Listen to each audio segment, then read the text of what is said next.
그러면 이번 시간 강의해 주실 우리 최인석 대전시의원님 소개하면서 큰 박수로 보내주십시오. 네, 반갑습니다. 방금 소개받은 최인석 강사입니다. 먼저 우리 그 24회 우리 주택가이사 고 합격을 진심으로 축하드립니다. 합격하기 전에는 시험 공부하느라 고생하셨는데 이제 현장에 나가면 공부했던 그 토시 하나가 이제는 현장에 부딪히는 그런 일들이 엄청나게 많다고 보거든요. 그래서 오늘 제가 말씀드릴 이 사업자 선정 지침에 대해서는 아마 현장에 나가자마자 즉시 부딪히고 거기서 약간씩 실수할 때마다 정말 그 대표들로부터 또는 뭐 주민들로부터 업자들로부터 또 이상하게 또 문제가 많이 봉착할 수 있는 그런 상황들이 많이 있습니다. 그래서 오늘 이제 짧은 2시간이지만 여러분들께 관련된 내용을 하나하나 조문을 집어가면서 알아보도록 하겠습니다. 지금 만약에 이런 내용을 들으면서 너무 어렵다. 정말 이거 어디까지 공부해야 될지 모르겠다. 이렇게 생각하실 수도 있어요. 근데 현장에 계신 우리 소장님들이 똑같습니다. 감은 똑같지만 이런 내용들을 직접 겪어가면서 계속 배워가면서 하는 거기 때문에 지금 즉시 몰라도 오늘 제가 말씀드린 거에 한 뭐 30%라도 내가 담아가겠다 이런 마음으로 좀 가시고 혹시 이 조항에 관련해서 문제가 있었던 것 같아 라고 만약 하시면 오늘 뭐 보니까 또 유튜브 제작도 지금 되는 것 같아요. 그래서 추후에 여러분들께서 이 유튜브를 또 지속해서 반복해서 들으시고 그러다가도 답답해서 못 이기겠다 그러면 대전에 저한테 전화 주시면 제가 찾아드리겠습니다. 자, 오늘은 그 공동주택 입찰에 관련된 내용을 말씀드리는데요. 1차적으로 엊그저께 그 1월 1일자로 해서 새롭게 개정이 됐습니다. 그래서 개정된 내용을 몇 가지 좀 살펴보고 본문 내용으로 들어가서 하나씩 말씀을 드리도록 하겠습니다. 제 목소리가 또박또박 잘 들려요? 아니면 윙윙 울려요? 잘 들려요. 괜찮아요? 예, 그러면 이 상황으로 진행을 하도록 하겠습니다. 자, 이번에 그 바뀐 내용 중에 첫 번째가요, 전자입찰 확대 및 평가 결과 공개 의무화가 됐다. 그래서 이 내용 관련해서 이제 2023년도부터 진행하는 걸로, 아직은 시간이 좀 있죠, 그죠? 3월 1일 기준으로 해서 다시 1년 뒤에 2022년도부터 진행하는데, 내용인즉슨 이런 겁니다. 적격심사 입찰의 경우에 전자입찰 방식으로 선정하지 않을 수 있다라는 것이 예전에 이제 있었어요. 그래서 전자입찰을 실제적으로 진행할 때 보면은 우리가 이제 K아파트라는 데가 있었고 민간 전자입찰로 하는 데가 한 2군데 있고요. 그 다음에 이제 나라장터 쪽에서 입찰을 전자입찰로 진행하는 데가 있었는데 적격심사 입찰을 우리 K아파트에서 지원하지 못했어요. 그러다 보니까 전자입찰이 되는 곳이 있고 안 되는 곳이 있었는데 이제 내년도 3월 1일부터는 어떻게 된다는 거예요? 뭐든지 다 전자입찰로 가져야 된다. 이런 개념입니다. 그래서 현재는 뭐 상관없어요. 아직까지는 뭐 민간 입찰이나 나라장터 쪽에 가면 전자입찰도 되고 또는 현재는 오프라인 입찰도 가능하도록 현재는 하고 있다. 그러나 앞으로는 이렇게 개정이 돼서 바뀔 내용이다. 이런 정도의 내용을 담고 있는 것이 해당 사항입니다. 그래서 시행일로 보면 여기 보면은 2022년 3월 1일 이렇게 돼 있죠. 그다음 요거서 이제 적격심사에 대한 관련 내용을 얘기한 거고 요 밑에 나와 있는 요거 그 선정 결과 공개할 때 적격심사했을 때 요거 관련된 평가 결과 자료를 공개하라. 요것은 즉시 현재 시행하는 쪽으로 되어 있다. 뭐 이런 정도로 보시면 될 것 같아요. 자, 그래서 조문 내용에 이제 바뀐 내용을 좀 들어가 보군요. 이 전자입찰 시스템 내용 중에서 이 전자입찰 방식으로 가는데 여기 보시면 이제 1항의 4호에 가면 이런 내용이 하나 들어와요. 자원순환기본법에 따른 순환자원정보센터 전자입찰 시스템에 입찰하는 경우가 하나로 이제 추가가 됐는데요. 이것은 이제 기존에는 입찰을 갖다가 이제 K아파트하고 뭐 기타 뭐 2군데 더 한다고 했잖아요. 나라장터, 민간 전자입찰 뭐 이런 식으로 한다고 그랬는데 여기에 이제 이제 재활용에 관련된 거 이 부분은 이 자원순환기본법에 따른 전자입찰을 활용할 수 있다. 이렇게 이제 이해를 해주시면 되겠습니다. 그러니까 저것을 꼭 해야 된다가 아니고 저것을 통해서 입찰하는 것도 가능하다. 요 차이가 좀 있다는 말씀을 드려볼 수 있겠습니다. 그 다음에 이제 여기에 나와 있는 것이 이제 수의계약이나 적격심사 입찰로 했을 때 전자입찰 안 해도 돼라고 기존에 돼 있던 문항에서 적격심사 입찰이 빠졌다는 거죠. 그래서 수의계약만 남아있고 그래서 전자입찰 방식 선정할 수 있는 것은 다 이제 앞으로 이제 가는데 그건 내년도 3월 1일부터다. 이렇게 정리를 해드릴 수 있는 거고요. 그 다음에 이제 나와 있는 요 조항 개인정보보호법에 따른 개인정보를 제외하고 적격심사인 경우도 선정 결과를 공개해 줘야 된다. 이렇게 이해를 해주시면 되겠습니다. 그 다음에 이제 관련한 공개를 할 때 어디다 공개할 거냐. 그래서 예전에는 이제 인터넷 홈페이지가 없을 때는 해당 공동택단지의 관리소나 관리사무소나 이제 게시판 또 이제 아래 조항은 다 이런 조항에 이제 포함된다는 의미로 이렇게 얘기를 했었는데 여기에 이제 조금 더 포함을 해서 이 인터넷 홈페이지를 국토부에서도 해석을 할 때 웹사이트에 있는 인터넷 홈페이지를 보통 얘기를 했었어요. 근데 해석상으로는 다운 카페나 네이버 카페처럼 이렇게 카페가 있는 경우도 가능은 하다라고 해석을 했죠. 근데 그것이 가능하기 위해서는 관리 주체가 관리 운영하는 주인장인 경우에 한해서는 인정하겠다라고 해서 유권 해석만 해주고 있다가 이번에 명문 규정으로 이렇게 바뀐 거예요. 명문 규정으로 이렇게. 요게 좀 더 구체적으로 명문 규정으로 좀 바뀌었다. 그 다음에 여기에 추가된 것이 기존에는 여기에 이제 보면 이제 여기에 공동택 관리정보 시스템에다 이렇게 공개하는데 요즘은 이제 동별 게시판, 그 다음에 이제 통로별 게시판 여기에도 이렇게 게시를 해줘야 된다. 이렇게 됐다는 거죠. 그래서 여러분들이 이런 그 법적인 문구를 해석할 때 항상 주의할 것은 이런 거예요.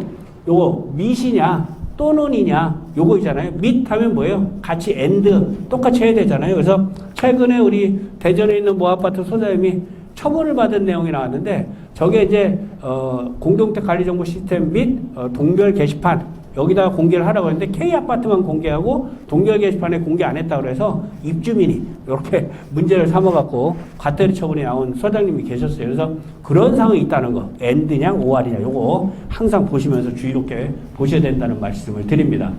자, 그 다음에 이제 사업자 실적 기준을 완화했어요. 이게 이제 어떤 내용인가 하는 것을 이따 본문 내용에 가서 보시면 되는데 일단은 기본은 이런 겁니다. 우리가 제한경쟁 입찰의 사업 실적은 입찰서 제출 마감일을 기준으로 해서 최근 3년간의 실적을 가지고서 이렇게 실적 제한을 했던 거예요. 어쨌든 입찰서를 마감하는 날짜를 기준으로 해서 최근 3년간의 날짜를 했는데 이 부분이 어떻게 바뀌었냐면 입찰서 제출 마감일이 아니라 이제는 입찰 공고일 현재로 이게 바뀌었다. 입찰 공고일 현재. 그 다음에 이제 기간이 옛날에는 3년이었는데 지금은 5년의 실적으로 바뀌었다. 이런 정도로 아시면 되겠어요. 그러니까 이제 예전에는 서류를 딱 받으면은 서류 접수 마감일 기준의 서류 요거 실적을 제출할 땐 그때까지의 실적을 갖고 있으면 인정을 받았고 3년간의 실적이라고 해서 인정을 받았는데 지금은 어떤다 그랬어요? 입찰 공고문이 뜬 날짜를 기준으로 하고 그 다음에 5년간의 실적으로 기준으로 하겠다. 이렇게 이제 바뀌었다는 말씀을 드립니다. 역시 마찬가지로 요것이 적격심사 입찰도 보면은 여기에 보면은 주택관리업자에 대한 선정, 용역사업자에 대한 선정, 공사사업자에 대한 선정 이런 거 역시도 기존에는 10건 이상이면 만점이야 라고 했던 것이 이제는 5건 이상이면 만점이야 라는 내용으로 바뀌었다는 거예요. 그러니까 5건 이상이면 만점이야 라고 바뀌었다는 의미는 어떤 의미가 있어요? 신규 업체가 들어올 때 좀 진입장벽이 조금은 쉬워졌겠구나 이런 내용이 될 수도 있겠죠. 그래서 이런 정도 차원으로 이해를 해주시면 됩니다. 그래서 본문의 내용은 이렇게 되는 거죠. 사업 실적의 입찰서 제출 마감일이 공고일 현재로 최근 3년간이 이제 최근 5년간의 실적 이렇게 됐다는 거고 별표사, 별표, 별표기에는 역시 10개 단지가 됐을 때 만점 땄던 기준을 5건 이상이면 만점이 되는 기준으로 전환이 됐다. 조문이 저렇게 바뀌었다. 이렇게 이해를 하시면 되겠습니다. 자, 다음에 이제 입찰 참가 자격의 윤리성을 제한했다, 제고했다 이렇게 나오는데요. 내용을 보면 이런 거예요. 입찰 참가 자격 제한에 보면은 어떤 내용이 있냐면요. 해당 입찰과 관련해서 물품이나 금품, 발전기금 등을 입주자나 사용자, 입주자 대표회의, 구성원 포함해서 관리주체, 관리사무소 직원 등에게 제공한 자 이렇게 돼 있어요. 그러니까 입찰 참가 자격의 기준의 본문 내용을 처음에 가보면은 입찰 공고일 현재에 라는 단서를 달아놓고 저런 조항을 해놨어요. 이렇게 하다 보니까 입찰 공고일 그날은 내가 금품을 제공하지 않고 그 뒤에 가서 제공했다 이거지. 그러니까 그런 거 갖고 자꾸 시비를 붙이니까 그 뒤에 제공해도 안 돼. 제공하기로 약속했어? 이것도 안 돼라고 하는 조항이 포함이 됐다. 이렇게 이해를 해주시면 되겠습니다. 이런 조항이 이렇게 됐어요. 그래서 본문의 내용을 보면 참가 자격에 관련해서 이렇게 제공한 자, 그 다음에 했는데 제공하기로 약속한 자가 추가됐다는 거죠. 그래서 18조에 대한 것은 주택관리업자에 대한 참가 자격 제한에 대한 본문이고 26조에 대한 것은 이제 공사 및 용역사업자에 대한 참가 자격의 제한이다. 내용은 이제 약간 거의 대동소이합니다. 그래서 이렇게 보시면 될 것 같아요. 자, 그 다음에 이제 절차의 신속성을 제고했다라고 나와 있어요. 아이고, 이게 넘어가네요. 절차의 신속성을 제고했다. 이 얘기가 뭐냐면요. 기존에는, 유효한 입찰로 진행을 했는데, 그 1인 업체가 예를 들어서, 우리 회사 사정이 생겨서 그거 공사 못 할 것 같아요. 라고 해서 만약에 그 낙찰받은 사람의, 자의적인 판단으로 자기가 포기를 하면 후순위에 있는 사람을 뽑을 수가 없고 재입찰을 하도록 해석이 계속 돼 있었습니다. 근데 그것을 이제는 앞으로 어떻게 되겠다는 거예요? 이제는 그 사람이 포기가 됐다면 남아있는 업체가 유효한 입찰에 해당된다고 했을 때에 그 유효하다고 하면 차순위 업체를 어떻게 된다는 거예요? 선정업체로 결정할 수 있다는 겁니다. 그러니까 결정할 수 있다는 거지 우리는 그걸 결정 꼭 해야 된다는 것도 아니에요. 우리는 그냥 입찰로 갈 거야 하면 또 갈 수도 있다. 이런 차이가 있다는 부분을 말씀을 드립니다. 저게 무슨 소린가 하실 거예요. 이따가 본문 내용을 들어가서 또 하나씩 보면 저기 바뀐 내용 이런 차이가 있었구나라는 것이 조금은 더 구분이 갑니다. 자, 그래서 여기 보시면은 기존의 낙찰자로 선정된 주택관리업자를 제외하고 유효한 입찰이 2인 이상, 제한경쟁 입찰인 경우는 3인 이상인 경우는 이러한 기준을 적용해서 2위에 해당한 자를 결정해서 낙찰자를 선정할 수 있다. 역시 용역사업자, 공사업자 다 마찬가지 이런 조항이 추가가 됐다라고 말씀을 드립니다. 저 조항이 나오기 전에 국토부에서 처음에 유권 해석상에는요, 그게 또 가능하다고 해석을 했었어요. 그러다가 누군가 따져들어서 아니 왜 조문도 없는 내용을 그렇게 하느냐 그랬더니 다시 해석을 바꿨던 거예요. 바꿨다가 이번에 우리가 이제 협회에서도 건의를 올리면서 입찰의 좀 신속성을 위해서 이런 조항이 좀 변경이 필요하다라고 해서 조문에 아예 들어갔다. 이렇게 이해를 해주시면 되겠습니다. 자, 다음에 이제 입찰 공고 등 공개 방법에 동별 게시판이 추가됐다. 요건 이제 앞쪽에도 아까 나왔던 얘기인데요. 여기에 이제 그 공동택 정보 시스템하고 그다음에 동별 게시판, 통로별 게시판에 설치된 경우 이를 포함한다고 해서 이 내용이 아까 추가됐다고 첫 번째 화면에 보여드렸었죠. 그래서 그런 내용이다라고 이해를 좀 해주시면 되겠습니다. 네, 요 내용 이제 그대로 나와 있는 거예요. 자, 그다음에 이제 입찰 마감 시간이 개선이 됐어요. 기존에는 저녁 6시, 입찰 마감하는 날 저녁 6시까지 도착한 것에 한해서 효력이 있다 이렇게 얘기를 했는데 지금은 이제 이걸 갖다가 1시간 당겨서 5시까지 한 것에 대해서 효력이 있다 이렇게 줄였어요. 그래서 이게 줄인 이유를 내용을 보니까 시스템 장애 같은 게 이렇게 이제 발생이 됐을 때 좀 그걸 대응하기 위해서 아마 요것들이 이제 민원이 좀 많이 발생이 된 것 같아요. 그래서 요달 1시간 정도 당겨서 이렇게 되어 있다라고 말씀을 드리고 관련된 내용은 이따 본문 들어가서 하나씩 더 자세하게 살펴보도록 하겠습니다. 자, 그래서 이제 이렇게 돼 있고 그 다음에 또 한 가지 개찰할 때는 입찰서 제출 마감 시간부터 1시간 이후에 한다. 그래서 이제 5시까지 마감을 하면 5시 마감하면 1시간 이후에 하니까 6시부터 어떻게 한다는 얘기예요? 이제 개찰 절차를 진행할 수가 있다. 이렇게 이해를 할 수가 있는 겁니다. 그리고 입찰자는 이런 사망에 따른 입찰 서류 마감 시간 전에 입찰 서류의 정상 등록 여부를 확인해야 된다. 그러니까 입찰자는 뭐예요? 입찰자. 입찰에 참가하는 자, 그죠? 입찰자가 서류 제출을 제대로 등록했나 안 했나 다 본인이 입찰에 참가하는 사람이 알아서 하는 것이지 우리 입찰을 진행하는 우리 그 관리 주체나 입찰 대표 입장에서는 정상적인 등록이 됐으면 그대로 가는 거고 아니면 어떻게 돼요? 탈락을 시키는 거예요. 불가하지 않습니까? 그런 차원의 이해를 해주시면 될 것 같습니다. 자, 그래서 역시 마찬가지입니다. 16조 내용을 보면 입찰할 때 입찰서 제출 마감일은 해놓고 나서 저녁 6시까지 마감한다게 되어 있던 건데 이 마감 일자라고 놓고 시간을 표시하니까 조금 어미가 안 맞잖아요. 그래서 요게 이제 마감 일시는 이런 형태로 이렇게 바뀌었다는 거죠. 그래서 입찰서 제출 마감일은 해가지고 이제 저녁 6시까지 등록해라라고 했는데 6시까지라는 시간의 개념을 5시로 당기면서 시간에 대한 개념이 나왔기 때문에 마감일이 아니라 마감 일시로 이렇게 바뀌었다. 이렇게 이제 이해를 하시면 되겠습니다. 그래서 관련된 내용이 중복돼서 설명을 좀 드렸습니다.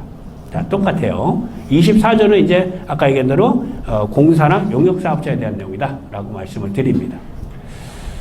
자, 그 다음에 이제 요거 전자입찰 관련해서 이제 나온 건데요. 요거 보시면은 탑업 개정 관련해서 이제 한국감정원이라는 걸로 해서 이제 지금까지 운용됐던 이 그 감정원의 명칭이 한국부동산원으로 바뀌었어요. 그래서 요거에 대한 이제 명칭이 좀 더 바뀌었고, 여기에 보면 이제 우리가 이제 공인인증서, 여러분들 입찰을 하게 되면 그 안에 이제 공인인증서라는 걸 끊어서 읽도록 하고 있는데, 이 공인인증서에 대한 명칭이 이렇게 바뀐 거예요. 공동인증서다. 명칭이 이렇게 개선이 됐다. 이런 정도로 이해를 하시면 될 것 같습니다. 그래서 시행 시점은 이것이 다 3월 1일이에요. 내년도에 3월 1일부터 하는 건 뭐였어요? 아까? 적격심사 입찰을 전자입찰을 하는 건 내년도 3월 1일부터 진행하는 거고, 지금 바뀌어서 했던 것들은 다 올 3월 1일부터 시행이다. 이렇게 이해하시고, 기존에는 그냥 기존대로 그냥 가는 거예요. 자, 그래서 관련된 내용으로 쭉 나오고 있어요.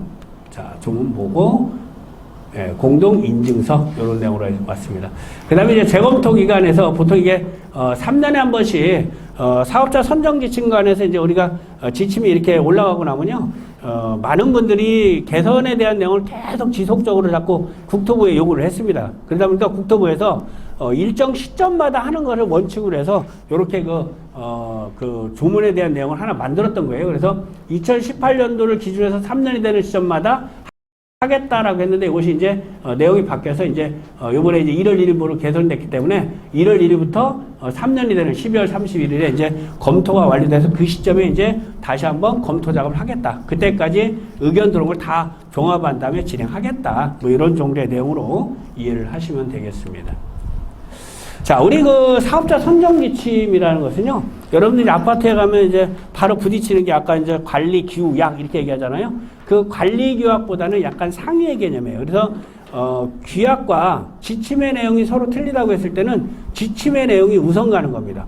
관리 규약에 있으니까 지침에 있는 걸 무시하고 갔다 이러면 추후에 갔을 때 이거 지침에 대한 위반으로 해서 과태료 처분이 나올 확률이 많다. 이렇게 이해를 하시는 게 더 좋을 것 같아요. 그래서 여기 보면 관리규약은 이 조례, 자치의 그 규약, 뭐 이런 거, 행정규칙 이런 거보다는 약간의 하위의 개념으로서 이해를 하시면 이 도표는 그냥 그대로 이해가 되실 걸로 보입니다. 자, 우리 사업자 선정지침 관련해서 이 법원에서는 행정지침이기 때문에 공정성과 객관성이 확보되면 위법은 아니다라고 하는데, 지방자치단체에서는 이게 절차에 관한 내용을 많이 해놓다 보니까 절차가 위반되면 다 과태료 처분을 하는 거죠. 그러니까 이제 지방자치단체는 절차 위반이면 처분을 하고, 근데 법원 가면은 그것이 그 자체로 과태료 처분 받았다고 해서 그것이 그냥 뭐 위법이니까 무조건 뭐 뒤집어져야 돼 이런 게 아니고, 위법을 주장하는 사람이 법원 가서 이것이 무효라라고 무효 판결을 받기 전까지 어떻게 된다는 거예요? 유효하게 진행될 수도 있어요. 그러니까 절차가 어느 정도 그냥 정당성을 확보하고 있으면 그 자체가 무효 판결을 받기 전까지 어떻게 된다는 거예요? 그냥 갈 수 있다는 거예요. 그러니까 법원의 판단과 지방자치단체의 판단은 조금 틀리다. 이런 개념에서 조금 이해를 해주시면 되겠습니다. 지금 나온 것은 이제 사업자 선정 지침이라는 것이 이제 최초 생겨났을 때에 이제 주된 개선 내용이 어떤 것인가라는 것을 중심으로 나와 있는데요. 여기 보시면 2010년도 7월 6일 날 처음으로 생겼어요. 그래서 이 당시 생겼을 때는 뭐 지침이 생겼나 보다. 근데 생겼거나 말거나 우리는 우리가 하던 대로 할 거야라고 했던 게 저 시점이에요. 근데 이것이 시간이 조금 지나면서 2014년도 6월 30일 요 시점에 법에 이제 그 내용이 들어갑니다. 그래서 사업자 선정 지침을 위반해서 업체를 선정했다라고 하면 과태료를 처분합니다라고 하는 조항이 공동택법상에 그 당시부터 포함이 됐어요. 그래서 그 이후에 상당히 많은 그 처분 사항들이 발생이 됐다. 이런 정도로 보시고, 여기에 이제 역사의 흐름입니다. 그래서 요걸 한 번씩 시간 되실 때 한번 읽어 보시고요. 이제 저는 이제 요 내용을 예전부터 오래 하다 보니까 몇 년도에 근무했을 때의 어떤 사항과 그 뒤에서 근무했을 때 사항이 약간 조항이 틀려졌을 거 아니에요. 요거에 따라서 과태료 처벌이 어떤 경우는 되고 어떤 데는 벗어날 수 있고 이런 조항이 서로 틀리잖아요. 그런 것들을 구분하는 데 있어서 써먹는 겁니다. 그래서 여러분들이 이러한 지침을 확인했을 때는 나중에 이제 국가법령정보센터 들어가시면은 거기서 연역을 찾을 수가 있어요. 연역. 연역을 찾으면은 각각의 법령이 다 그 연차별로 법령이 또는 행정규칙이 개정돼서 들어왔을 때 어떻게 그거를 찾아볼 수 있는지 그 조항들이 다 나와 있으니까 이렇게 찾아볼 수 있다라고 말씀을 드리는 겁니다. 자, 우리 사업자 선정 지침은 말 그대로 주택관리업자하고 사업자를 선정하는 이 둘 중에 하나의 방식을 선정하기 위해서 하는 건다. 자, 그런데 이런 선정을 할 때 대상이 뭐냐? 의무관리단지를 대상으로 하겠다 이런 얘기죠. 그래서 의무관리단지를 대상으로 한다면 여러분들 어떻게 되는 거예요? 300세대 이상의 공동주택, 150세대 이상의 승강기가 있거나 또는 중앙집중난방 또는 뭐 지역난방 이렇게 이제 우리가 보통 의무단지를 얘기하잖아요. 그러니까 주상복합 같은 경우는 150세대 이상 뭐 이런 경우에 이제 해당을 하는데 여러분들 제가 물어볼게요. 주거용 오피스텔 300세대 이러면 이거 대상이 아니에요. 예? 주거용 오피스텔 아니에요? 예. 왜 아니에요? 의무관리단지가 아니니까. 예? 오피스텔은 아직 범죄에 들어오지 않았으니까. 그죠? 제가 그 말씀을 드린 거예요. 그래서 주거용이든 뭐 사무용이든 상관없이 우리 공동택법상에 범죄에 들어온 게 아니다. 주택관리사 배치하는 것도 그 단계가 넘어선다 해서 의무적으로 배치해야 되는 데가 아니다. 그래서 저희 대전 옆에 세종 같은 데 가보면은 이런 데가 있어요. 빌딩 123가, 예? 123가 플러스 도시형 생활주택 200 플러스 주거용 오피스텔 300세대인 경우 이거 어떻게 하냐 이렇게 물어보시는 분 있어요. 그거 어떻게 되는 거예요? 예? 공동주택은 당연히 그 의무관리단지의 형태니까 어떻게 돼요? 주택관리사 배치해야 되는 거죠. 그렇다면 다 주택관리사의 공동택법으로 관리하느냐? 그렇지는 않아요. 그죠? 우리 그 공동택에 관련된 부분만 할 때는 그걸로 하는 거고 그거 이외에 전체적으로 했을 때 뭘로 해요? 집합건물법에 가는 걸로 하는 거죠. 그래서 이게 그때 그런 단지 근무하시는 소장님들은 머리가 다 하얘졌어요. 엄청 어렵습니다. 공부 더 많이 해야 돼요. 어쨌든 의무관리단지를 대상으로 하는데 의무관리단지에서 주택관리업자를 선정하거나 공사용역사업자 선정할 때 한다. 그래서 의무관리단지에는 형태를 얘기를 했고 오피스텔이나 이런 것들은 상관없다. 자, 그러면 의무관리단지를 대상으로 하는데도 불구하고 항상 예외조항이라는 게 좀 있잖아요. 여러분들이 이제 이런 예외조항을 하면 그거는 지침의 대상이 아닙니다라고 여러분들이 대표님들한테 확실하게 얘기할 수 있어야 되는 거예요. 그래서 그 중에 첫 번째가 뭐냐? 하자보수 보증금에 청구하는 거. 그러니까 하자조사업체, 하자진단업체 선정하는 거. 이것은 원칙적으로 선정 지침의 대상은 아니다. 이렇게 이제 해석을 하는 거예요. 그런데 항상 어려운 건 또 그래요. 그러면 맨날 아니냐? 또 그건 아니에요. 저기서 얘기하는 하자조사나 하자진단업체 선정할 때는 아파트에 돈을 안 쓴다라고 했을 때를 얘기하는 거예요. 아파트에서 보면 표준관리주택이나 여러분들 아파트 기하게 보시면은 아파트 그 수입 중에서 그 소유자가 기여한 수입 그러면 이제 장충금으로 간다 보통 이렇게 돼 있는데 장충금으로 가기 전에 이걸로 쓸 수 있다 이렇게 돼 있는 지역이 많이 있습니다. 그 조항을 우리 아파트에서 가서 만약 운영한다고 하면 결국은 아파트의 잡수입에서 지출이 되는 거잖아요. 아파트 잡수에 지출이 된다? 그런 경우는 선정지침의 대상이야. 이 두 가지가 조금 상존하고 있다는 걸 아셔야 되는 거예요. 그러니까 어떠한 경우는 아닌데 어떤 경우는 해당이 된다 이렇게 되는 거죠. 결국에 뭐였어요? 아파트 돈을 썼냐 안 썼냐 이거 갖고 구분을 했다. 이 정도로 좀 이해를 해주시면 될 것 같습니다. 역시 하자 소송을 위한 소송 대리인 선정하는 거 역시 소송 당사자들이 알아서 자기들끼리 동거 다 하는 거 전혀 상관없다는 거죠. 그런데 역시 아파트에 돈을 갖고 만약에 소송이 걸린다 이렇게 되면 어떻게 된다는 거예요? 역시 선정 지침의 대상이다. 요거 꼭 아셔야 된다는 거죠. 다음에 이제 외부 회계감사업체 선정하는 거. 이 외부 회계감사업체 선정하는 건요. 아파트 돈이 들어가긴 하더라도 선정 지침의 대상은 아니라고 해요. 그래서 이러한 경우는 그냥 여러분들이 그냥 하나 갖다가 그냥 수의계약 하셔도 전혀 문제가 없다. 상관없어요. 그래서 굳이 입찰을 안 봐도 되고 유능한 회계사 찾아서 이렇게 맡겨도 상관없다. 이렇게 진행이 되고 있다는 말씀을 드려봅니다. 자, 그 다음에 나온 게 뭐냐면요. 관리비 등이 아닌 보조금 등의 집행을 위한 사업자 선정 이렇게 돼 있어요. 그래서 관리비 등이 아닌 보조금의 집행을 위한 사업자 선정? 저게 무슨 얘기일까? 여러분들이 이제 현장에 가시게 되면 지방자치단체에서 이제 아파트에 여러 가지 그 지원 사업을 하는 것들이 있어요. 그래서 지원 사업이 하는데 100%의 자금이 지원이 된다라고 했을 때는 그거는 이제 대상이 아니다. 이렇게 얘기를 하는 거죠. 그런데 아파트의 돈이 예를 들어서 지방자치단체 돈이 70% 들어가고 자부담이 한 30% 들어간다. 이렇게 해서 아파트 돈이 일부라도 들어간다고 했을 때는 선정지침의 대상이다. 라고 말씀을 또 드리는 겁니다. 그래서 약간의 또 차이가 있죠. 그죠? 지방자치단체에서 나올 때는 100% 지원될 때는 지침의 대상은 아니야. 근데 아파트 돈이 들어간다 하면 지침의 대상이야. 이렇게 얘기를 하는 거예요. 그죠? 그런 차이가 좀 있다는 말씀을 드리고 100% 지자체에서 지원이 나와도 해당 지자체에서 그래도 입찰 진행해 주세요라고 하는 경우 있어요. 그때는 입찰 진행하셔야 돼요. 예? 예, 그렇게 해주시기를 말씀을 드립니다. 자, 네네. 혹시나 구청에서 예를 들어서 구청에서 2차 지원을 하는데 자기들이 선정하는 그렇게 할 수도 있죠. 예. 아파트 제일 상관이 없어요. 예. 일부 들어가. 지자체에서 아파트 돈이 일부 들어갈 때는 원칙적으로 이제 아파트에 사는 게 맞긴 한데 지자체에서 지원을 하는 경우도 있어요. 그런 경우는 뭐 지도감독청에서 지원하는 건데 뭐 특별히 문제가 있겠습니까, 그죠? 예.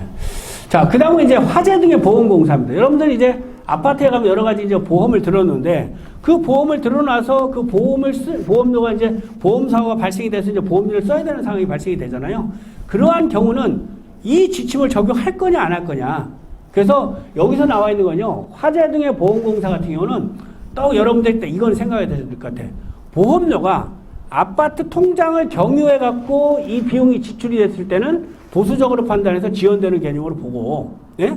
만약에 아파트 통장으로 들어오지 않고 업체로 바로 송금되는 경우도 있을 수 있잖아요. 보험사에서. 이런 경우는 지침의 대상이 아닌 쪽으로 좀 보셔야 되고, 이렇게 이제 좀 구분을 여러분들이 해 보셔야 될 것 같아요. 그래서 약간 보수적으로 좀 판단을 해달라라고 말씀을 드립니다. 자, 그 다음에 이제 단지 내 어린이집 임대사업자 선정하는 거 있어요. 그래서 어린이집 임대사업자 선정은 선정지침의 대상이 아닙니다. 그러면 어떻게 선정하라는 얘기냐? 여러분들이 현장에 가보시면 관리규약에 어린이집 선정에 관한 내용이 쭉 나와 있어요. 그 관리규약에 나와 있는 내용을 위반하지 않는 범주 내에서 입찰을 보던 아니면 그 이외의 방법을 쓰든 진행하시는 건 상관이 없다. 이렇게 말씀을 드립니다. 그래서 관리규약에 나와 있는 내용대로 진행한다. 이렇게 안내를 드립니다. 그 다음에 이제 중개기 설치에 따른 옥상 임대, 중개기 설치하고 나서 옥상에 임대로 받는 거 있어요. 이런 부분은 사업자 선정 지침이 아닌 것으로 해석을 하고 있고, 그 다음에 이제 사업 주체의 관리주체 선정하는 거. 그러니까 건설회사가 입주자가 입주했을 때 50% 입주하기 전까지 관리를 하잖아요. 사업 주체 관리 당시에 선정하는 것은 지침의 대상이 아니다라고 얘기를 하는 거죠.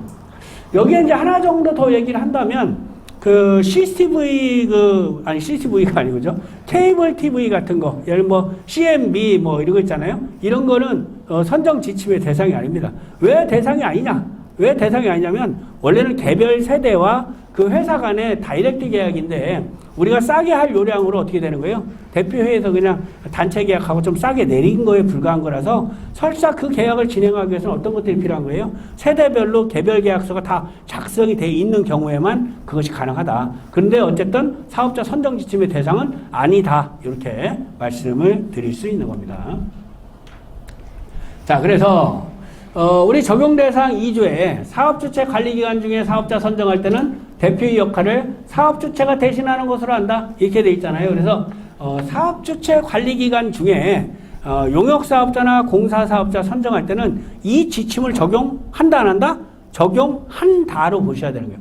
그러면 사업주체 관리 당시에 아까 주택관리업자는 이 지침의 적용 대상이라고 해서 아니라고 했어요? 적용 대상이 아니라고 아까 말씀드렸잖아요. 근데 그럼에도 불구하고 그 위탁관리회사는 적용 대상은 아니었지만 위탁관리회사가 소장을 편성해서 관리 직원들이 다 편성해 들어와서 여기서부터 경비업자, 청소업자 이런 업자들을 선정할 때는 선정지침의 대상이 어떻게 된다는 거예요? 된다. 그러니까 절차대로 해줘야 된다. 이렇게 안내를 해드릴 수가 있는 겁니다. 여기서 관리주체라고 하는 게 있어요. 관리주체. 이 관리주체라고 하는 것은 그 관리에 대한 책임과 의무를 다 하는 거잖아요. 그래서 아까 말대로 사업주체 관리 당시에 관리주체는 사업주체가 되는 거예요. 사업주체가 위임한 누가 되는 거예요? 이제 사업주체가 위임한 위탁관리 회사가 관리를 하는 거지만 실질적으로 과태료가 나가면 누구한테 나가는 거예요? 사업 주체한테 나가는 겁니다. 그러면 사업 주체가 구상권 청구하는 거에 불과한 거죠. 이것이 입주자 대표회의가 관리하는 차원에 들어와서 관리할 때는 이제는 관리 주체가 누가 되는 거예요? 위탁관리 회사가 되는 겁니다. 위탁관리 회사. 네. 관리 주체에 네. 왜 입주자 대표에는 안 들어가 있나요? 그거는 대상이 아니니까 안 들어가는 거죠. 구분 자체를 그건 이제 소유자 쪽에 이제 해당하는 걸로 보고 여기는 들어가진 않아요. 자치 관리할 때는요. 관리 주체를 관리사무소장이 이제 자치 관리를 하는 걸로 돼 있고요. 임대 아파트는 임대 사업자가 하는 걸로 돼 있는데 그 부분은 약간 차원이 좀 틀려요. 왜 안 들어갔냐 하면은 그거는 국토부에 한번 물어봐야 될 것 같아요. 예? 어쨌든 그 관리 주체의 의미가 사업 주체 관리 기간에는 사업 주체 건설사가 되고 위탁 관리로 넘어와서 이제 별도로 그 입자 대표회의가 위탁사에 맡겼을 때는 위탁 관리 회사가 관리 주체고 그다음에 이제 임대 사업자 자치 관리 때는 관리사무소장이다. 그래서 위탁 관리 회사 소속으로서 내가 부임을 해서 현장에 갔다 그러면 계약서를 체결할 때는요. 또 필요한 것이 이런 거예요. 그 포괄 이임장이나 건별 이임장. 그래서 내가 어느 위탁관리 회사의 대표이사 누구의 대리인 관리수상 누구 이렇게 해서 계약서도 써야 되고요. 그 다음에 이런 걸 하기 위해서는 원래는 포괄 위임이나 건별 위임을 받아서 진행하도록 이렇게 되어 있다. 법원에 가면 이런 게 조금씩 문제가 되는 경우가 있습니다. 그래서 이런 신규 단지 같은 경우는 특히나 할 때 계약서 작성할 때 입자 대표가 구성됐다 그러면 그 계약 기간을 놓고 일단 설사 입찰을 받다 손 치더라도 계약서 작성할 때는 어떻게 되는 거예요? 대표회의가 구성되고 나면 계약은 다 종료가 되고 요거에 대한 재입찰이나 이런 것들이 다시 새롭게 진행될 수 있다는 내용을 명시하고 나서 진행하는 게 맞다. 이렇게 안내를 해드리는 겁니다. 자, 전자입찰 시스템 아까 말씀드렸죠? K아파트 우리가 여러분들 여러 가지 이제 그 현장에 가시게 되면 이제 공동택 관리정보 시스템이라는 거 아마 들어보셨을 건데 여기에는 이제 여러분들이 관리비 부과하게 되면 매달 관리비 부과한 실적이 거기에 올라가야 돼요, 그죠? 그래서 이제 관리비에 대한 현황이 다 올라가게 되고 이 안에 또 이제 올라가게 돼 있는 게 또 몇 가지가 더 있어요. 뭐 회계감사 결과도 올라가게 되고 뭐 여러분들 아파트에서 시설 보수 같은 게 하면은 시설 보수 이력도 여기에 다 올라가야 되고 신규 단지 같은 경우는 주택 인도 증서 같은 거 이것도 다 여기에 올라가게 돼 있고 입찰 보게 되면 입찰 결과도 올라가고 수익액 결과도 다 K아파트에 올라가게 돼 있습니다. 그래서 이런 K아파트에 대해서 여러분들 나중에 관심 갖고 좀 보셔야 되는데 어쨌든 전자입찰에 있어서는 이거 K아파트 여기서도 이제 할 수 있다는 거고 기본이 이거죠. 그 다음에 이제 나라장터 여기서 하는 거. 그 다음에 민간이 운영하는 거. 민간이 운영하는 거 여기 보시면은 현재는 K비드와 이노가드라고 해서 두 군데만 하고 있습니다. 그래서 이렇게 가능하다는 거고 요번에 하나 들어온 것이 자원순환기본법에 따른 요거 전자입찰 시스템에서 폐기물이나 재활용 자원 요거에 한해서 여기에다 입찰을 할 수 있다. 여기다 해야 된다가 아니라 뭐라고 했어요? 할 수 있다. 이렇게 됐다는 거죠. 그래서 이런 형태로 진행이 되고 있다는 말씀을 드리고요. 여기서 이렇게 세 군데에서 입찰이 진행이 되는 건요. 다 K아파트의 화면에 뜹니다. 그래서 어디에서 떴는가는 그 K아파트 화면에 보시면 이것이 뭐 K비드에서 한 건지 아파트 비디오포에서 한 건지 여기에 요 화랑에 다 떠요. 그래서 K아파트에는 연동이 되도록 되어 있다. 이렇게 안내 말씀을 드릴 수가 있는 거죠. 자, 사주에 보면 주택관리업자 및 업자 선정할 때 경쟁입찰하라. 근데 종류나 방법이 이런 게 있다라고 했는데 세 가지입니다. 일반 경쟁입찰로 할래, 제한 경쟁으로 할래, 지명 경쟁으로 할래. 이 세 가지 정도의 입찰로 진행하라고 되어 있는데 일반 경쟁입찰인 경우는 뭐냐? 여기에 면허 등록이나 신고가 마치고 있으면은 누구든지 참가할 수 있는 것을 우리는 일반 경쟁입찰이다. 이렇게 얘기를 한다는 거죠. 일반 경쟁입찰. 그 다음에 이제 제한 경쟁입찰이라고 하는 것은 사업 실적이나 기술 능력이나 자본금의 하한을 정해서 선정하는 거다. 그래서 사업 실적, 기술 능력, 자본금 요 세 가지 이외에는 제한을 못하게 하고 있다는 것을 여러분들이 아셔야 돼요. 그래서 2013년도 당시에 조선일보에서 막 공동택 관련해서 뭐 비리가 있다, 문제가 있다 해서 막 그냥 전국에 있는 지방자치단체가 민간합동 감사를 엄청 했어요. 그 당시에. 그러면서 그 당시에 입찰 보면서 문제가 됐던 게 요 세 가지 사항 이외의 것들을 막 제한했다고 그래서 과태료 처분이 많이 나왔던 데가 있더라. 그래서 절대적으로 이런 부분들을 하면 안 된다. 이런 거죠. 그래서 여기 보면 하한을 정하도록 하고 있다고 했잖아요. 그래서 하한이라는 게 뭐예요? 예를 들어서 자본금이다 그러면 자본금 2억 원 이상 이렇게 정했다고 하면 이걸로 끝나야 되는데 이 하한이라는 말이 2015년도에 이 지침에 들어왔어요. 안 들어오기 전에 어떤 사람이 이렇게 냈어요. 자본금 2억 이상 2억 5천만 원 이하인 업체. 뭐 이런 식으로 되니까 좀 이상하잖아요. 그래서 이거 하한만을 정하도록 해야 되겠다 해서 2015년도에 들어온 겁니다. 그래서 사업 실적과 기술 능력 자본금의 하한을 정해서 선정하는 거, 이것을 우리가 얘기하는 제한 경쟁 입찰이라고 한다라고 말씀을 드린 거예요. 세 가지만 제한할 수 있다. 그러면서 이 경우 계약의 목적을 현저히 넘어서는 과도한 제한은 아니 된다. 계약의 목적을 넘어서는 과도한 제한이다. 여러분들이 승강기 유지보수 업체 선정하는데 승강기 설치공사 면허 갖고 와라고 하면 어떻게 된다는 거예요? 그 계약의 범주를 벗어난 걸로 해서 잘못된다. 문제가 있다라고 된다는 거죠. 지자체에서 시정 지시를 받거나 행정처분을 받을 수 있다. 이렇게 이해를 하시면 될 것 같습니다. 자, 아까 이제 그 사업 실적. 아까 요것이 기존에 뭘로 돼 있다고 그랬어요? 입찰서 제출 마감일로 돼 있던 것이 이제 어떻게 돼요? 입찰 공고일로부터 바뀌었다고 그랬죠. 언제부터? 올해 3월 1일부터 바뀐다는 거죠. 그래서 입찰 공고일 기준되고 최근 5년간입니다. 최근 5년간. 여기서 얘기하는 최근 5년간의 개념은 이런 거예요. 예를 들어서 오늘이 며칠이에요? 오늘이 1월 4일. 그죠? 1월 4일이면은 오늘이 예를 들어서 입찰 공고하는 기준일이야.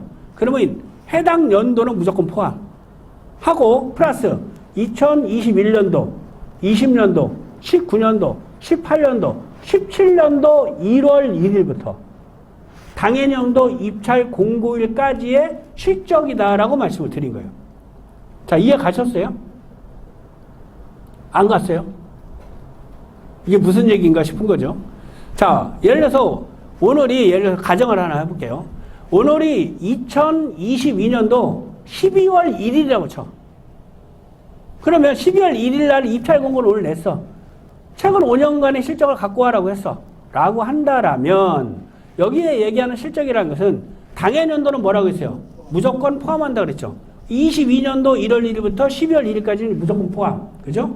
그 다음에 21년도, 20년도, 19년도, 18년도, 17년도. 그죠? 17년도 언제부터? 1월 1일부터. 언제까지? 22년 12월 1일. 입찰 공고일까지의 실적을 우리는 실적이라고 한다. 사업 실적이라고 한다. 이렇게 얘기를 하는 거예요. 이해 가셨죠? 안 갔어요? 네, 넘어가시죠. 네, 가신 분도 있고 안 가신 분도 있고. 자, 그런데 여기서 나와 있는 그 실적이라는 것은요, 또 우리가 진행 중인 실적은 또 실적으로 치질 않아요. 계약서가 종료된 거. 그러니까 계약이 종료된 날짜가 아까 얘기했던 2017년 1월 1일부터, 그죠? 입찰 공고일. 아까 얘기한 2022년 12월 1일이면 12월 1일까지 이 사이에 계약서가 종료된 것을 뭐라고 한다고요? 실적이라고 한다. 계약이 진행 중에 있는 거, 이건 실적으로 보지 않는다라는 것을 여러분들이 아셔야 돼요. 자, 또 이런 경우도 있어요. 5년간의 실적을 제출하는데 그 5년간의 실적에서 이런 경우가 있어요. 청소업체를 선정하는데 어떤 회사는 2년 단위를 설정하거나 3년 단위로 계약을 쓴 데도 있을 거고 어떤 데는 1년 단위로 쓴 데도 있을 거예요. 근데 우리 아파트에서 관리를 하면서 1년 단위로 5회에 걸쳐 했다면 이거는 하나의 실적이냐 5건의 실적이냐라고 하는 거죠. 어떻게 되는 것 같아요? 어떻게 해야 맞는 것 같아요? 국토부에서는 1년 단위로 했다 손치더라도 하나의 단지에서 5번을 했으면 5건의 실적이다라고 인정한다는 거예요. 그렇게 얘기를 하는 겁니다. 그리고 여기에서 얘기하는 5년간의 실적이라는 것은 5년 동안의 실적이 없으면 들어오지 말라가 아닌 거죠. 5년 안에 있는 실적, 어느 해에 뭐 뭉쳐서 있을 수도 있잖아요. 예? 그 실적이 부족하면 이미 제한 경쟁의 여건이 안 되기 때문에 못 들어온 거지만 이게 가능해서 많이 들어왔다라면 어떻다는 거예요? 5년 안에 들어와 있는 실적이 있으면 들어와 있는 실적을 제출하면 되는 거예요. 그죠? 그러한 내용을 말씀을 드리는 겁니다. 자, 그래서 사업 실적에 따른 그런 내용들을 몇 가지 정리를 했어요. 그래서 여기 이제 하나만 더 넣으면 이런 거예요. 계약의 목적물과 같은 종류의 실적이니까 예를 들어서 우리가 공동택 청소다. 그러면 공동주택의 청소를 갖고 와야 되는 거죠. 공동택의 청소가 아니라 오피스텔의 청소 실적을 갖고 왔다? 이거 인정이 가능하겠어요? 안 되겠어요? 안 된다. 뭐 이런 것들도 여러분들이 구분은 하실 수 있을 것 같습니다. 자, 그 다음에 나온 것이 뭐냐? 기술 능력이라는 게 있어요. 기술 능력. 기술 능력이라고 하는 것은 계약의 목적을 수행하기 위해 필요한 기술, 해놓고 나서 뭐라고 했냐면요. 자, 기술을 보유한 자로서 이렇게 돼 있죠. 필요한 기술을 보유한 자. 그래서 예전에는요. 기술 능력 하면은 기술자 이렇게 생각을 했던 거예요. 이것이 2015년도 11월 달에 선정 지침이 개정되면서 추가로 들어간 내용이 뭐냐? 공법, 설비, 성능, 물품 등을 포함. 요것들도 어떻게 된다는 거예요? 공법이나 설비나 성능, 물품 등도 기술 능력에 포함이 되기 시작했다는 겁니다. 기술 능력에. 지금은 뭔 얘기인지 모르겠지만, 예? 예전에는 기술자만 기술 능력이었다라고 봤는데, 공법을 갖고 오던 설비를 갖고 있던 성능, 여기 보면 성능, 물품을 갖고 있는 거, 이런 것들도 어떻게 됐다는 거예요? 기술 능력으로 인정을 하고 있다는 거에 여러분들이 주관을 좀 주셔야 됩니다. 자, 그러면서 입찰 대상자가 어떻게 돼요? 10명 이상인 경우로 입찰하는 거, 이것이 뭐라는 거예요? 제한 경쟁 입찰이라는 거죠. 최소한 저렇게 해서 기술 능력으로 할 때는 기본적으로 어떻게 된다는 거예요? 10개 이상의 업체가 전국적으로 존재하여야 입찰이 된다는 거예요. 제한 경쟁으로. 5개 업체밖에 없어 그러면 제한 경쟁 입찰이 안 된다는 거죠. 그 얘기를 하고 있는 겁니다. 최소한 10개 이상의 업체가 들어올 수 있는 범주가 가능해야 된다. 그래서 항상 이 내용에서 어려운 건 이런 거예요. 계약의 목적을 현저히 넘어서는 입찰 중에 과도한 제한의 어떤 그 흐름이라는 것이 전국에 주택관리업자가 500여 업체 정도가 돼요. 그 500여 업체 중에서 예를 들어서 우리가 자본금으로 실적 제한하는데 자본금 20억 이상 그러면 아마 한 개 업체가 있을까 없을까 모르겠어요. 자본금 10억 그러면 10개가 안 될 거예요. 그래도 10억 이상 넘는 데는. 예를 들어서 자본금 7억 이렇게 하니까 한 30개 업체 되네. 이렇게 돼서 30개 업체 이상이 돼서 오케이. 입찰 봐도 그거는 과도한 제한이 아니라고 할 수 있겠죠. 그러나 아까처럼 해서 자본금 15억, 20억 잡았더니 전국에 들을 수 있는 업체가 몇 개 안 돼? 이러면 이거 과도한 제한했네요. 지자체에서 바로 시정 조치가 나온다. 이렇게 이제 이해를 해주시면 될 것 같습니다. 자, 그래서 제한 경쟁에 대한 입찰이 여러분들이 아파트에서 이제 제한 경쟁 입찰과 일반 경쟁 입찰을 가장 많이 써요. 가장 일반적으로 가장 많이 쓰는 겁니다. 그래서 잘 알아두셔야 된다라고 말씀을 드리고, 자, 지명 경쟁 입찰은요, 제한 경쟁 입찰의 기술 능력하고 비슷합니다. 다만 여기 보면 여기는 이제 필요한 기술이라고 이렇게 해놨어요. 필요한 기술. 근데 여기는 특수한 기술이면서 공법이나 설비, 성능, 물품 등을 포함한다. 이렇게 됐어요. 똑같은 내용이죠. 그런데 이러한 경우는 어떻게 됐어요? 지명 경쟁은 10인 미만인 경우에 하는 거. 이렇게 얘기하는 거죠. 그래서 지명 경쟁 입찰은 10인 미만인 경우에 대상자를 지명하는데 10인 미만이기 때문에 5개 이상을 다 지명하도록 하고 있다. 이렇게 얘기를 하는 거죠. 근데 업체가 5개가 안 될 수도 있잖아요. 안 됐을 때는 전체를 다 지명해야 되는 거고, 5개 이상, 10개 미만 5개 이상일 때는 5개 이상을 지명해서 입찰을 진행하도록 하고 있다. 이렇게 말씀을 드릴 수 있는 겁니다. 어쨌든, 이 입찰의 진행의 지명 경쟁 입찰은 그냥 없다라고 생각하시는 게 더 좋을 수 있어요. 왜냐면, 지명 경쟁 입찰 잘못해갖고 더 문제되는 경우가 많아요. 그냥 일반 경쟁 입찰 내지는 제한 경쟁 입찰, 이렇게 입찰을 여러분들이 진행하시는 쪽으로 가시는 게 현명한 방법이다. 이렇게 안내를 드릴 수 있습니다. 자, 그래서 이제 같은 내용이고요. 적격심사 항목 관련해서 아까 이제 말씀을 드렸죠. 개정사항에서 예전에는 저게 몇 건 이상이 만점이라고 했어요. 적격심사 입찰 보면 10건 이상이었는데 지금은 5건 이상의 그 실적이 갖고 있으면 이때는 이제 만점 처리해줘라. 이런 얘기가 되는 겁니다. 그래서 5개 이상 업체가 들어왔으니 다 만점 처리된다. 사실 이제 이 사업 실적 요거 갖고서는 이제 크게 변별력이 사실 또 없어질 수도 있는 거다. 이렇게 볼 수도 있는 것 같아요.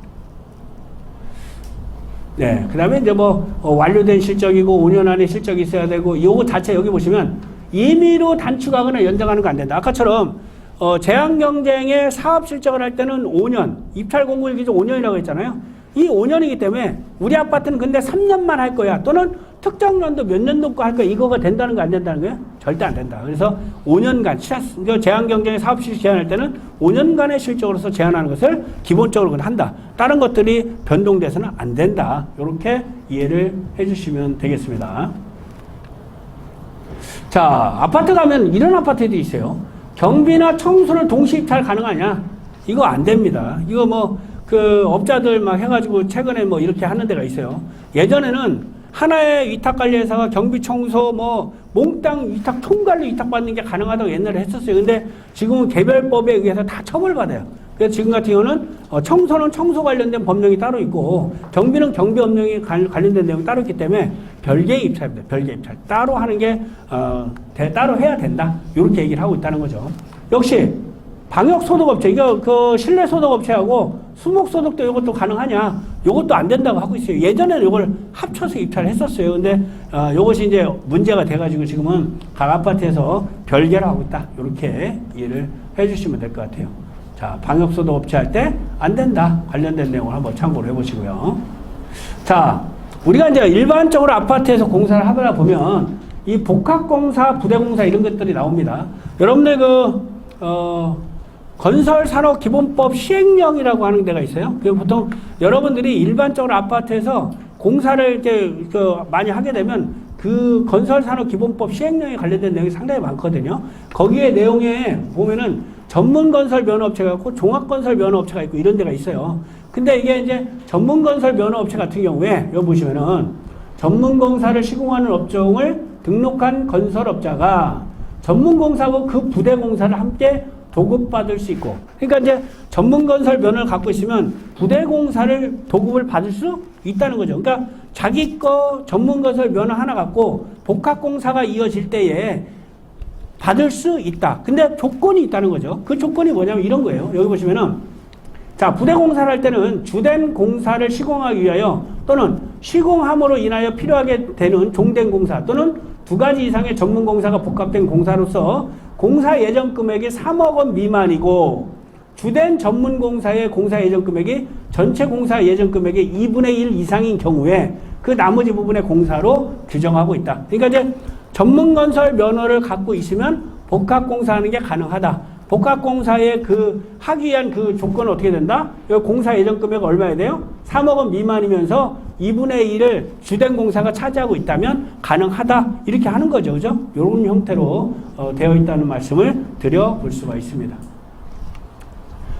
자, 그다음에 이제 요거는, 여러분들이 이제, 입찰 공고일로 바뀌면서 특별하게 이제 이걸 따지지 않아도 될 것 같아요. 요거는 그냥 넘어가도록 하겠습니다.